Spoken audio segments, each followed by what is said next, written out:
Good afternoon, everybody. This is Diane with Plant-Based Dallas. And I was going to do a little Instapot demonstration for you for when we cook 2 or 3 things all together. I'm going to use my Instapot magnets that I created. This one is the companion cooking times. And on the 5-minute column, I'm going to cook 3 things together at one time for 5 minutes, and we're going to see how it works. So on the bottom level, I have got some rinsed green lentils right here, and I'm going to dump those in the bottom layer. And then I have some quinoa that I have rinsed as well, and that's right here. I'm going to put the quinoa in. Again, I didn't measure any of this. All I did is dump some into a bowl and rinse it.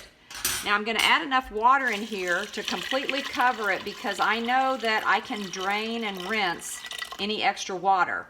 What I want to make sure is that I don't put the minimum amount because we want to make sure we have enough and we don't want to underestimate. So there we go. It looks like I've got 1 inch.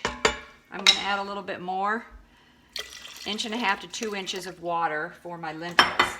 Then I've got this higher little trivet that was part of a 3-piece Instapot accessory that I'm going to put on top. And I have mixed up some polenta. So this is merely polenta and water. I used a 3-to-1 ratio, so I've got 1/2 cup of polenta in here and 1.5 cups water.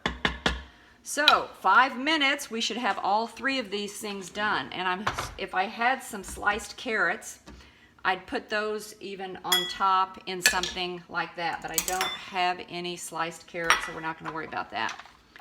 Okay, so now we're going to shut the Instapot and make sure it's on seal. We're going to hit the manual time for 5 minutes.